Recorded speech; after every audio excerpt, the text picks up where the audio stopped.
ரீசெண்டா இந்த வீடியோல ரிட்டையர்ட் பைலட் என்ன சொல்றாருன்னா, அகமதாபாத்ல நடந்த ஏர் கிராஷ்ல கோ பைலட் லேண்டிங் கியரை தூக்குறதுக்கு பதிலா பிளாப்ஸ் ஓபன் பண்ணிட்டாருன்னு சொல்றாரு. அதனால கூட கிராஷ் ஆயிருக்கலாம்னு சொல்றாரு.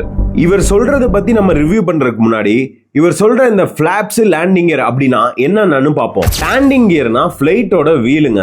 தரையில போறப்ப மட்டும் தேவைப்படும். மத்த நேரத்துல அதாவது பறக்குறப்பெல்லாம் இந்த வீலு பிளைட்டுக்குள்ள ஆட்டோமேட்டிக்கா போயிடும். அடுத்து இந்த பிளாப்னு சொல்றாங்க. இந்த பிளாப் பிளைட்டோட விங்ஸ்ல லொகேட் ஆயிருக்கும். இது ஒரு கண்ட்ரோல் ஏரியா. டேக் ஆஃப் பண்றப்போ இந்த பிளாப்ஸை 5 டிகிரில இருந்து 15 டிகிரிக்கு ஓபன் பண்ணுவாங்க.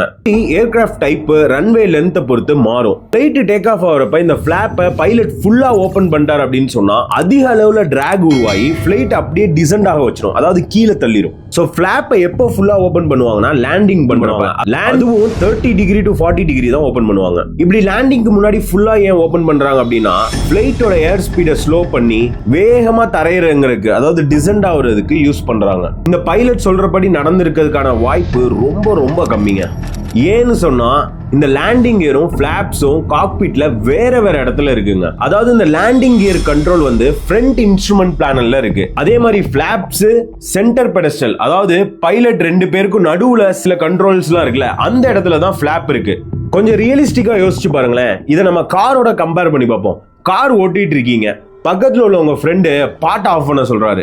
நீங்க பாட் ஆஃப் பண்றதுக்கு பதிலா கியரை போடுவீங்களா? மியூசிக் சிஸ்டம் இங்க இருக்கு, கியர் இங்க இருக்கு, பக்கத்துல உள்ள பாட் ஆஃப் பண்ண சொல்றாரு. பாட் ஆஃப் பண்ற கை இப்படிதானே போகணும், கியர் இங்க இருக்கு.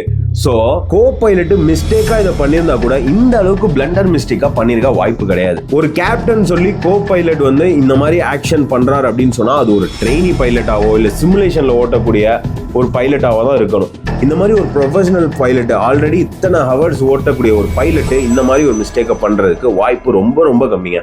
சப்போஸ் அதையும் மீறி அவர் இப்படி பண்ணியிருந்தாருன்னா அதுக்கு 2 ரீசன் இருக்கலாம். ஒன்று, அவர் போதையில இருந்திருக்கலாம், அப்படி இருக்க வாய்ப்பே கிடையாது.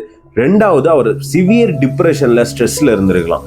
அப்படி இருந்தாலும் இதோட இனிஷியல் இன்வெஸ்டிகேஷன்லேயே இது சொல்லிடுவாங்க. ஸோ இது ரெண்டுமே எங்கெங்க லொகேட் ஆயிருக்கு அப்படின்ற டீடைல்ஸ் இந்த போயிங் ட்ரீம் லைனரோட காக்பிட்டை vlog எடுத்து போட்டிருந்தாங்க. அந்த யூடியூப் வீடியோல போய் நான் எக்ஸாக்டா இந்த கண்ட்ரோல்ஸ் எங்க லொகேட் ஆயிருக்குன்னு பார்த்தேன். இந்த பைலட் சொல்றபடி கேப்டன் சொல்லி கோ பைலட் தப்பா பிளாப்ஸை ஃபுல்லா ஓபன் பண்ணியிருந்தார் அப்படின்னு சொன்னா ரியலிஸ்டிக்கா யோசிச்சு பார்த்தா மிஸ் மேட்ச் ஆகுதுங்க. ஸோ நீங்க என்ன நடந்திருக்கலாம் அப்படின்னு நினைக்கிறத கமெண்ட்ல பதிவு பண்ணுங்க. பை.